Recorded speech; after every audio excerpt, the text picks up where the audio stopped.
Indiana Jones is a series of action-adventure films set before World War II, made from 1981 to 2008, about an archaeologist and college professor of the same name played by Harrison Ford. His day job is pretty dry, but more often than not you'll find him visiting non-white countries in search of ancient artifacts while punching, shooting and whipping a whole lot of people in the process, usually Nazis or brown people, as well as hooking up with beautiful women in often emotionally and physically abusive ways. The concept and story for the first film was created by George Lucas and Philip Kaufman, with George shepherding the rest of the series' story credit either by himself or with others. The screenplays were all written by different writers, but all 4 films in the franchise were directed by the big boy himself, Steven Spielberg. Before I started writing this video, I'd never seen an Indiana Jones movie. I mean, I thought I knew everything I needed to by the Simpsons parody alone, and I was happy with that. But one day I needed a palate-cleansing action-adventure film to watch, and I saw Raiders of the Lost Ark was on Netflix. And I thought Spielberg directing, I really liked Minority Report, Saving Private Ryan, and God, I absolutely love Hook. Story by George Lucas, who doesn't like Star Wars. Script by Lawrence Kasdan, who wrote Empire Strikes Back and Return of the Jedi. Starring the epitome of sci-fi rogue, Harrison Ford. And it's an incredibly lauded series by fans and critics. So I want you to know that I really went into the first film in the series as a whole wanting to like it. And there are things to like for sure, but it's bursting at the seams with racist tropes that Western film still hasn't seemed to get past in the 38 years since Raiders came out. When I originally created this channel, my ethos was to create positive video essays focusing on filmmakers of colour and their films. This video may seem a 180 in some respect, highlighting a flawed piece of media made solely by white filmmakers. However, in making this, I hope it will reinforce why we need authentic and diverse creators in all levels of the filmmaking industry. I'm going to tackle this analysis through the lens of 3 sections, which are colonization, colonialism and white savior, racist casting, and perspective, dehumanization and mysticism. Each section covers a few tropes within them. At the end, I'm also going to suggest how these tropes could have been avoided and remedied for both this franchise and films in general. Fair warning, there's going to be spoilers from the get-go, so let's get into part 1.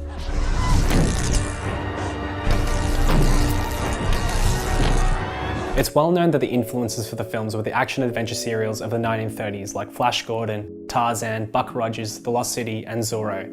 So it's not necessarily a surprise that these racist tropes have carried over. For the most part, these influences and the Indiana Jones films share the common theme of a white explorer in a seemingly new world, which leads us to colonization and colonialism.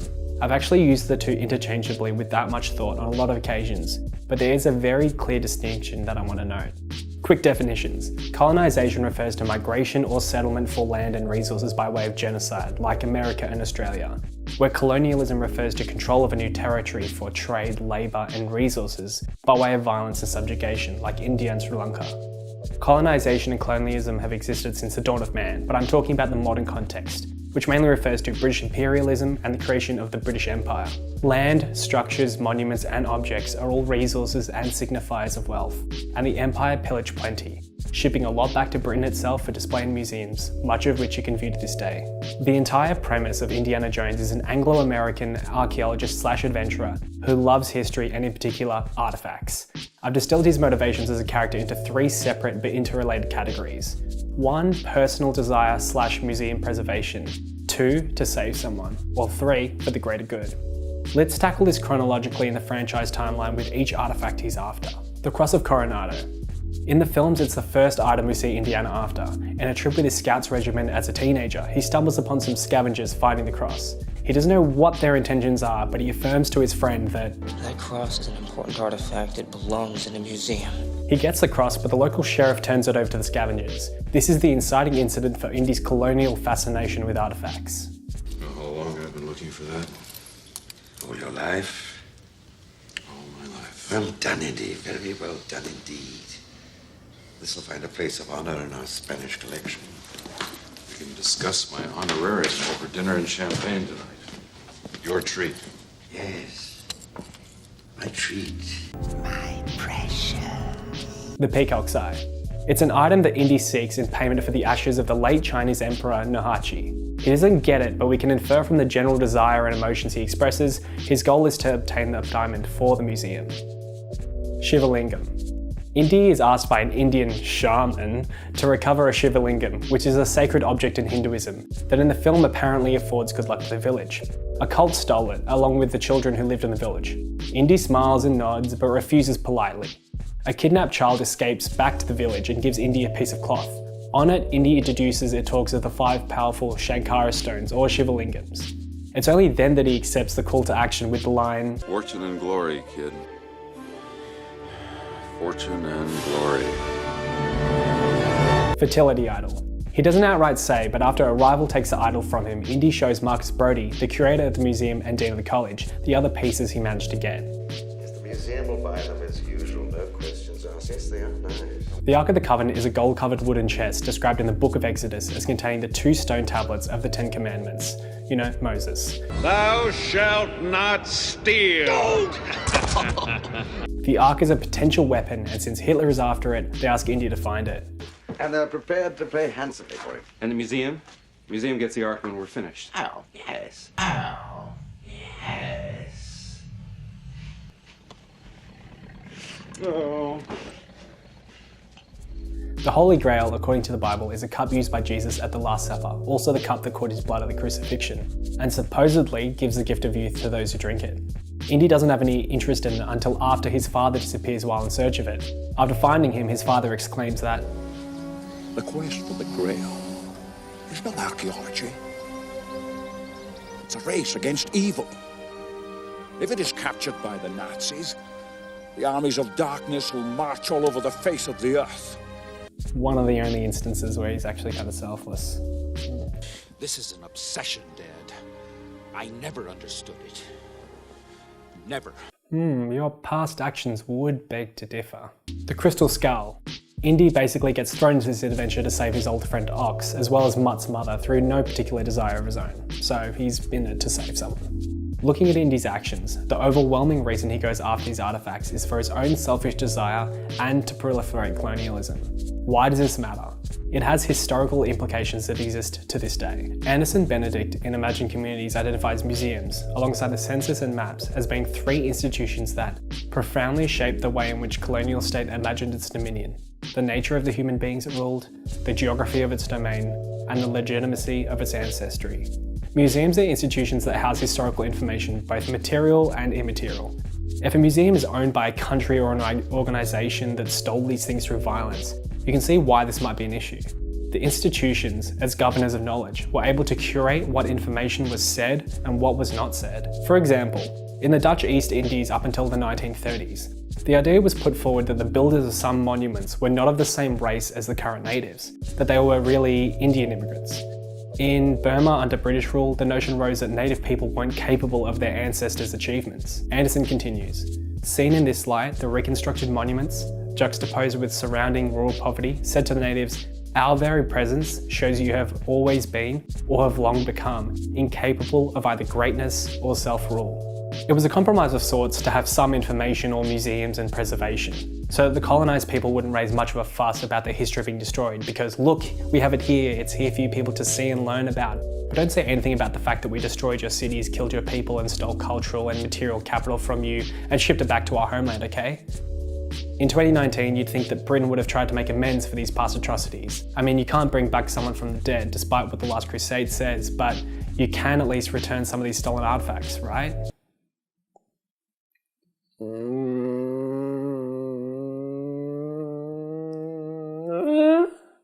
Repatriation is just that, and the fight for traditional ownership still continues.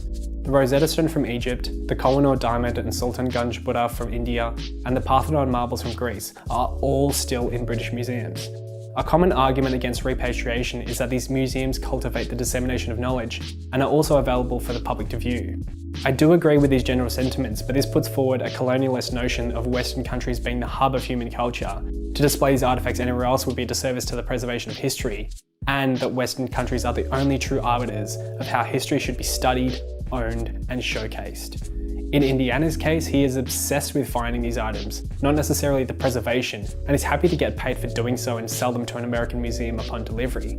For the most part, he doesn't care about who could possibly have traditional ownership of these artifacts because he knows best. Throughout the Temple of Doom, in his quest for the Shivalingam, the 2 villains, Chatalal and Mola Ram, call out this hypocrisy. I seem to remember that in Honduras you were accused of being a grave robber rather than an archaeologist. Well, the newspapers greatly exaggerated the incident. There were 5 stones at the beginning. Over the centuries, they were dispersed by wars, sold off by thieves like you. Thieves like me, huh?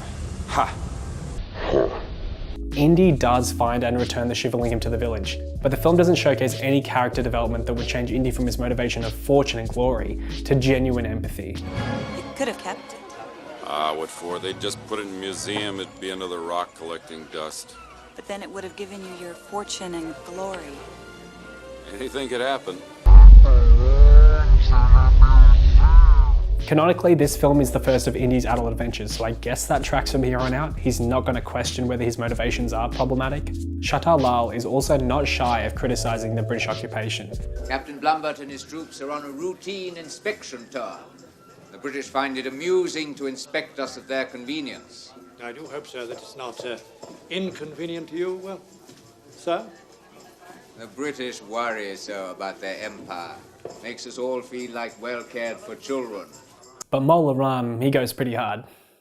The British in India will be slaughtered. Then we will overrun the Muslims. Then the Hebrew God will fall. And then the Christian God will be cast down and forgotten. Soon, Taliban will rule the world.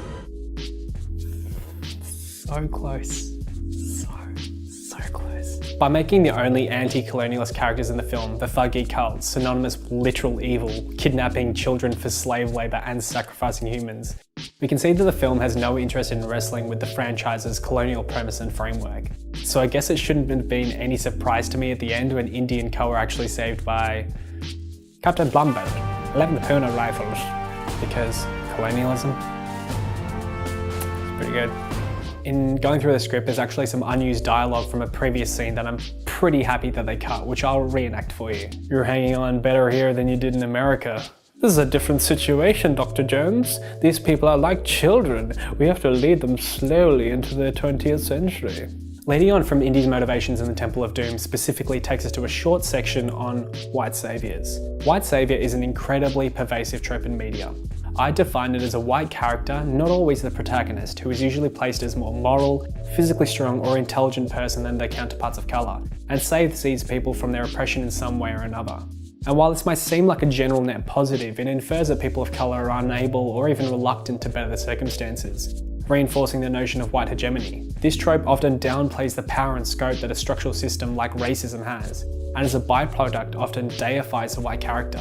In the case of Temple of Doom, the shaman actually believes Indy was sent to them by the Hindu god Shiva. This is quite a small section as the trope only crops up in the Temple of Doom, but is more widely applicable to a lot of films past and present. There's a great video by Shrink Tank that talks about a lot of modern examples of white saviour, which I'll link below. There's also a deeply troubling trope of the savage native.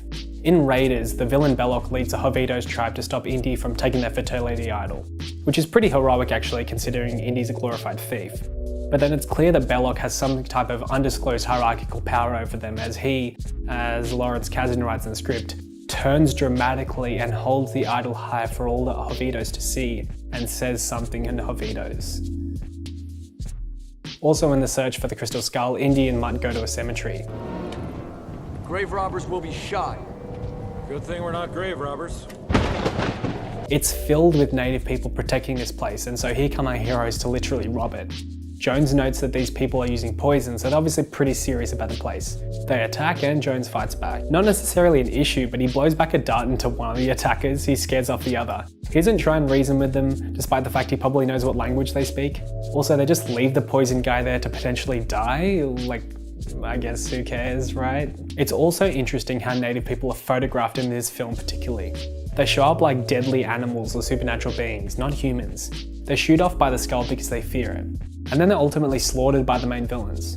The message here is pretty clear. Natives and uncolonized people are not as deserving of dialogue, perspective, personality, agency, or humanization. They're just roadblocks, because Indy's the hero, and he'll only really get help from educated white people. And when there is an educated person of color, they're probably played by a white actor. Let's change the subject, shall we? People of colour are sorely misrepresented in casting in the media industry. There are a few systemic practices that still crop up even in our fairly progressive era. Some quick definitions. Whitewashing is the act of casting a white actor in a role meant for a person of colour. Sometimes, not always, the character is not changed to a white character but is instead framed as still being a person of colour. Brownface is used to distinguish ethnic impersonation of non-black people of colour using makeup, costuming and prosthetics. The term generally excludes East Asians, in which the term yellowface is used. The main point here is that insert colored here plus face means impersonation of a different race. Personally, it's not as egregious as blackface, as it doesn't have such a deep and abhorrent history, but it's still pretty fucked up. So let's go through the Indiana Jones franchise and see how many instances we can find of these practices. First, white people playing people of colour. You know that cool subversive scene every film buff knows where the Indy shoots a swordsman instead of using his whip? That character, known as Arab Swordsman, is played by the Welsh Terry Richards. The Anglo-English Pat Roach plays a giant Sherpa and the Chief Guard. Another Welshman, Ted Grossman, plays a Peruvian porter. They all have very obvious brown makeup on. Tut Lemkow, an Anglo-Norwegian Jew, plays an Egyptian imam. And Alexei Sayle, a half Anglo-English, half Lithuanian Jewish actor, plays a Turkish sultan. Alfred Molina, who is half Italian and half Spanish, plays a Peruvian Satipo. The Welsh John Rhys Davies, most well known for playing Gimli, plays the Egyptian Salah Mohammed Faisal al-Kahir. And I said, well, here's the thing. Salah is described as a 5'2", skinny Egyptian digger. Now, what do you propose? Surgery? And while they thankfully did not make Davies undergo surgery, Spielberg was very happy to have stuntman Malcolm Weaver wear eyelid prosthetics and makeup to play... Oh wait, who did he play?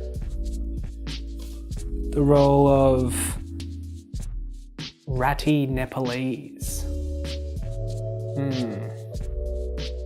Racial contortion is a term I'm coining where a person of colour plays a non-white character whose ethnicity is very different from their own. Sonny Caldanez, who is Trinidadian, plays the mean Mongolian. Kiran Shah, a Kenyan-born Indian, plays the Egyptian Abu. It must be noted here that as a dwarf, Shah has obviously been limited by the industry in what roles he can and can't play. He was 24 when he played the role of Child in Raiders. This nicely dovetails into white passing people of colour. White passing is a term used to describe people of colour that are perceived as white. Obviously this isn't a science. Who am I to say that you don't look like the ethnicity that you are? However, we don't live in a racially colourblind world, and there are people, particularly actors, who will play up or play down their background to portray certain roles. In some instances, it's as simple as an accent, and other times it's brown face. Vic Tablian, an Armenian British actor, plays Barunka and Monkey Man. Kevok Malikian, also Armenian, plays a Turkish Kazim. There is some debate about whether Armenians are actually considered people of colour at all, but I'm not a historian and culture expert. Even the term people of colour has its problems. For myself, initially I had little to no knowledge about Armenians before this, but I found two really interesting Tumblr posts by Daniela Capistrano, as well as an article by Nazareth Markarian, which I'll link below. I would very much recommend reading these resources if you're interested in a bit of context about how whiteness as a racial category developed over the past couple hundred years. To summarise, these would take the nuances out of these pieces. Race aligned is another term I'm coining myself. It means casting a person of colour to play a person of colour of a similar ethnicity. I'll use the example of myself, a Sri Lankan Tamil being cast as a Punjabi Indian. Anthony Chin is Chinese Brazilian, but it plays a Mongolian called Mohan. Akio Mitamura and Makuyama, who I believe are both ethnically Japanese, play two Chinese pilots. Ki Hu Kwan, who is Vietnamese, plays Short Round, who is supposed to be Chinese. British West Indian George Harris plays a Liberian Mr. Katanga. He's one of two black actors with dialogue throughout all 4 films, and they only both appear in Raiders. These examples are not particularly racist, but they're an example of how the industry homogenises people of colour, because we all look the same, right? There's a counter-argument to this where actors should be able to play different ethnicities within reason. British-born Idris Elba, whose parents are Sierra Leonean and Ghanaian, played Nelson Mandela, who's South African. And most people didn't necessarily have a problem with that. But then there's an added complexity when you put the fact that Idris is British born and raised, potentially taking the role from black actors from South Africa, subtly reinforcing a notion of Western world superiority. Where is the line for actors when they're portraying a character outside of their own experiences? I don't have all the answers, but it's an intricate issue that requires a lot more discussion. But these are films and these are actors. People use their personalities in order to embody another human soul. Are you saying that if an actor isn't from the same background as a person they're playing, then it's racist? Well then, what about when a person of colour plays a character who was written as white, huh? Isn't that racist by logic then? No more hand off here, brownies. That argument is usually said in bad faith, but if that's an honest question you have, this is my perspective. More often than not, characters in Western film and TV is written by white as default. And usually there's no particular reason why this character has to be white.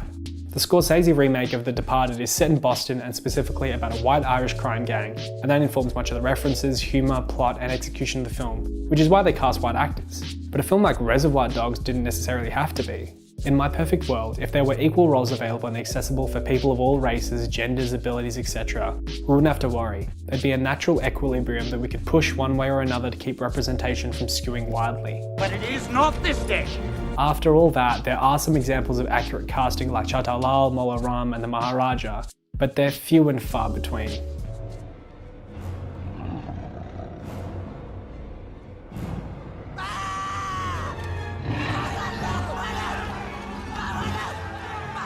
In this section, I want to talk about how people of colour are used and portrayed in the narratives of all four films. For the most part, these films portray people of colour as one-note caricatures, either as scheming, violent, unintelligent, helpless, mystics, or cultists. There are some small obvious exceptions like Mr. Katanga, the Maharaja, and Kazim. Kazim in particular is actually quite interesting. He's initially portrayed as a villain, but once Indy realises they're both trying to keep the Holy Grail away from the bad guys, he lets him live. Kazim appears twice later on, and his assault on the Nazis indirectly helps Indy, but he dies in the process. Although his screen time is brief, he's a glimmer of a character with a vital role in the film.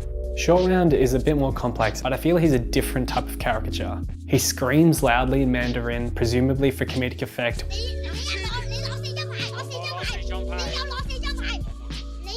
while also serving as a surrogate for the audience that's constantly wowed or scared by the intense events of the film. All by Brown Lemon Dancing? I can't tell you why Short Round works with Indy, what his dreams and aspirations are, or what he cares about. With most of these supporting non-white characters, we rarely get to see fleshed out perspectives of these people. There's so much potential for interesting character work, theme, and politics, but it's rarely explored. Continuing on from that, there's a troubling aspect of filmmaking in general where characters of colour speaking in foreign languages are not subtitled. Why do I think that's a problem? Well, it's twofold. Firstly, it others people of colour. We and quite often many characters in the films don't understand what they're saying, and so they're treated as alien and even antagonistic. The second reason is that we only know what they're saying when an English-speaking character translates for us, so the focus is on them, again reinforcing the white perspective of the films. A clear example of this is where the shaman, speaking English for the previous two scenes, speaks in his native tongue. With him in the background, Indy walks stoically towards the camera, making us as the audience empathise not with the people who it's affected, but focus on the effect it has in our hero. Saying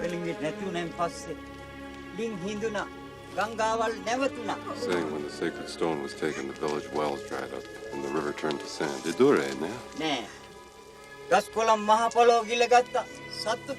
crops were swallowed by the earth, the animals lay down and turned to dust. Then one night there was a fire in the fields. Men went out to fight the fire. When they came back, the women were crying in the darkness.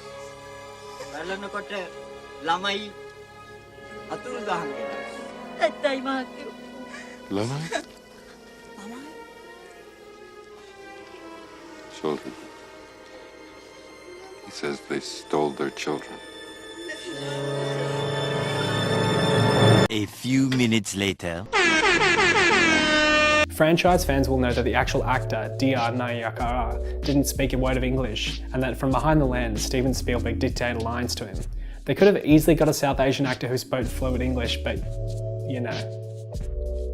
Non-subtitled lines can work to a film's advantage, like when characters are bilingual and we're immersed in the world, or when the audience is supposed to feel as isolated as a protagonist. But that's not really what's happening here.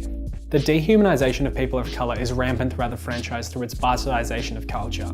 This is never more apparent than the monkey brain scene. Wait, you didn't know about the monkey brain scene? Well, it's the monkey brain scene to end all monkey brain scenes. As set up in the Temple of Doom, Indy, Short Round and Willie have come to Pankot in search of fortune and glory. At a feast, as Indy chats to Chata Lal, Short Round and Willie dig into the food. First, something to whet the appetite. Wow, sneak, surprise. What's the surprise?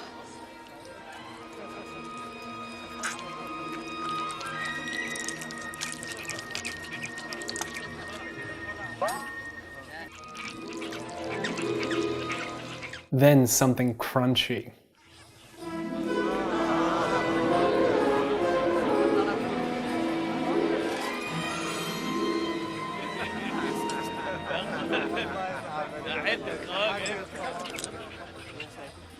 But you're not eating?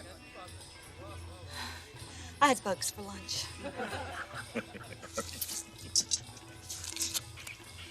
Give me your hat. Why?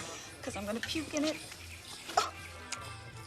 A hearty palate cleanse.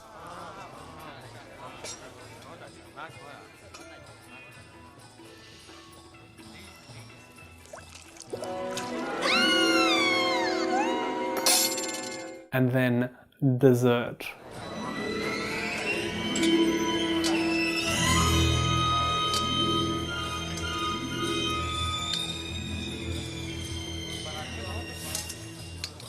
Chilled monkey brain.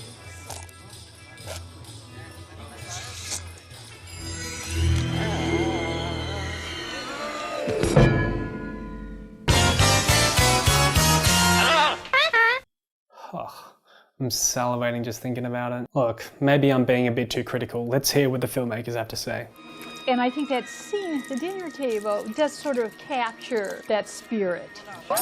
I mean, we did have a lot of fun discussing it because it was, oh, let's sit around just thinking the most horrible things you could think of, but it's done very tongue-in-cheek. I mean, that was something that I'd always want to put in a movie. And Steve sort of has a sense of humor that fits right into that. He loves practical jokes on people, and I know he used to do a lot of that with his sisters. He used to, you know, throw spiders at him and things like that all boys do, but he really still loves to, you know, make creepy crawly things and have everybody go, oh my God. I said, what about a meal of the worst stuff you would never imagine eating as long as you would live? You know, like eating eels and eating bugs and eating brains from monkeys. I think in a way, by doing a kind of dark version of the Indiana Jones series, it gave permission to poke some fun at ourselves and have a scene that was really, you know, toward gross out comedy. The butt of the joke is clearly South Asian people, not the film itself. It's framed as, look at all these primitive, disgusting brown people who eat such disgusting things. If he really wanted to poke fun at ourselves, why not have Indy go out of his way to eat this food and try and impress everyone and not realise that his understanding of their culture is lacking? And before you ask, no. There's very little about Indian or Hindu culture that would suggest they eat these types of animals, and actually a significant amount of evidence to say that they would not even come close to eating snakes or monkeys. And no, again, eating beetles, snakes or monkeys is not any less or more inherently moral than eating other animals. And in case racist vegans want to type it furiously in the comments, I suggest you focus your efforts on the practices of food corporations from the Western world who engage in child and slave labour to overwork poor people from third world countries first. And you know, actually, to be honest, being raised as a Hindu for most of my life, I'm really, really sad that my mum never gave me any monkey brain desserts. That's just me. Mysticism also plays a role in punching down on people of colour. In Doom, the Thuggee cult worship the Hindu god Kali.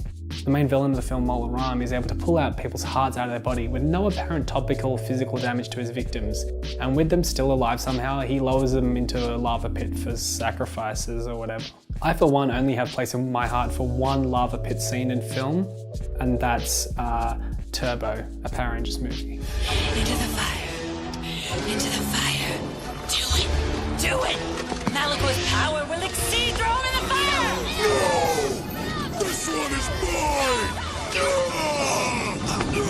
In addition to blood magic, the Thuggee cult also practice voodoo? There's actually a fair amount of voodoo iconography in the film, as well as the use of a voodoo doll. What you've seen in media regarding the practice of the infliction of pain via an effigy is mostly false, actually. Voodoo is a rich African religion with an incredibly interesting and complex history that became more widely practiced during the Atlantic slave trade. There's actually some really interesting articles and videos about voodoo that I'll link in the description. The crux of this is that the films like to take bits and pieces of non-white cultures and religions, distort and then blend them all together while continuing to perpetuate misconceptions that shape negative attitudes. And that really, really sucks. Tell us what to do. Tell us how to fix you. What do you mean? What can we do, Wade? Tell us what to do. I think it'd be quite productive to see if I can figure out some small adjustments to each film to see how the themes and characters of colour could have been better served and less racist overall, without completely dismantling the core story beats. So let's go.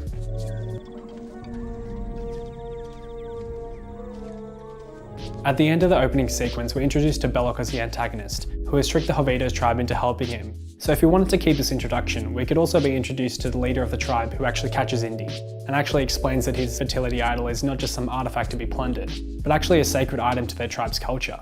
Belloc could be watching from afar or even beside the tribe, revealing that he was the one who told them about Indy just because he wanted to see him fail. Salah, crazy thought, should actually be played by an Egyptian, and we could actually have Salah tell Indy that the Ark doesn't belong in the Western Museum. Either they rebury it when no one can find it, or they put it in the hands of the Egyptian Museum. Because in the actual film, the Ark ends up being commandeered by the US Army. And the US Army has always and continues to use sources of unspeakable power in the most justified ways. Yes? Yeah? Right?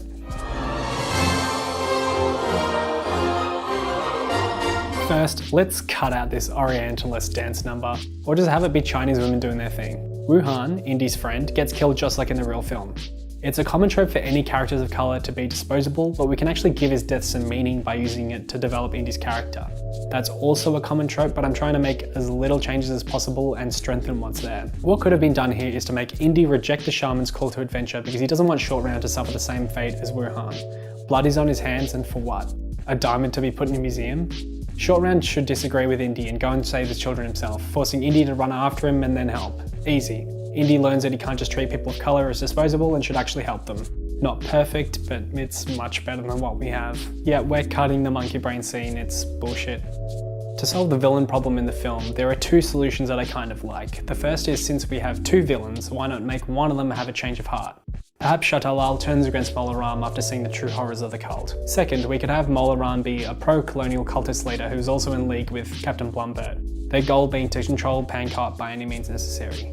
To counteract that, we'd have the Maharaja outwardly state a non-violent anti-colonial sentiment at the dinner scene. At the end of the film, after the mind control, he can get his wish by kicking out the British forces. Don't make the Thuggee cult worship Kali. It's pretty disrespectful to Hinduism to have blood sacrifice and slavery synonymous with service to one of the gods.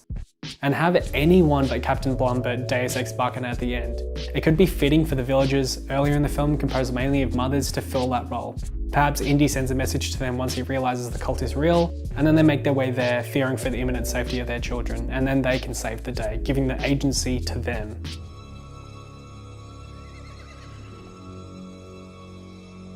This film has the least issues, so the changes are pretty minimal. Kazim has the potential to be a great character. After he attacks the Nazis, instead of dying, have him be the only survivor of the Brotherhood and go along with Indy's crew to the Holy Grail. After the Grail is lost and within the temple, he could contemplate what he does now. Perhaps he continues to safeguard holy relics with Indy. Oh, and we're still keeping Salah as an actual Egyptian. Let's make John Hertz Professor Oxley a South American academic. He's got an interest with the history and artifacts of his native continent. He's kidnapped by the Russians because of his knowledge of the crystal skull. Instead of natives, have Indy and Mike go fight some Russians in the tombs to get what they need instead of just killing brown people. And when Indy and crew reach Akator, have the native tribe welcome the return of the skull to its rightful home, but treat the heroes with caution. Once the Russians arrive, the tribe can hold them off for as long as they can, while a couple of the tribe's people take the team to where they need to go. The tribe doesn't need to get slaughtered. A few die for stake's sake, but the Russian leader manages to get around them and leads to the final confrontation. Lastly, aliens or no aliens. Apart from being just really dumb, the film insinuates that aliens were responsible for the city of Akator because there's no way people of colour could have created it, right? Was this filmed by the guy who thinks that aliens created pyramids and weren't a result of incredible engineering and a shit ton of slave labour? It might have been that guy. I don't know. To do all which may achieve and cherish a just and a lasting peace among ourselves and with all nations. So what was the point of all this? Am I saying they're bad films? Am I saying that you shouldn't like them because of what I've talked about? Am I saying that you're a bad person for liking them? No. But I think it's important to deconstruct the media we consume to understand what they're saying on all levels. The Indiana Jones films and racism are intertwined with one another from concept to execution. Every single film in the Indiana Jones franchise was written, produced, and directed by white creatives. And the callousness they show towards non-white culture, history, and people really shows. These tropes are not relics of the past. If they were, I'd put it in a hat and go steal them from their rightful owners. But they're not. They're fixtures of cinema as we know it, and you only need to look back at the past couple of years to see that they're well and truly alive. What media says and doesn't say helps shape perceptions and discourse around it. It's true of news media, and I would argue even more so with film and TV. Narrative media is a Trojan horse. It's a way of filmmakers sneaking in what they want to say about life, love, conflict, and anything they care about into entertainment. It's synthesized into characters, events, dialogue, sound, and visuals that are all crafted to tap into your conscious and unconscious mind and affect you emotionally. So when narrative media consistently denigrates non-white culture, history, and people, and uplifts white supremacist themes and motivations, I can't help but just feel sad, because it shows me that you don't care. At all. I'm reminded of a quote by the famous movie critic Roger Ebert, who once said, "We're all born with a certain package. We are who we are. Where we were born, who we were born as, how we were raised. And we're kind of stuck inside that person, and the purpose of civilization and growth is to be able to reach out and empathize a little bit with other people. And for me, the movie's like a machine that generates empathy. It helps you understand a little bit more about different hopes, aspirations, dreams, and fears. It helps us to identify with the people who are sharing this journey with us. And so I guess it's no surprise that in his reviews of the Indiana Jones films, he rated the first two 4 out of 4, and the other two 3.5 out of 4. Because film criticism is a fucking joke. Very funny.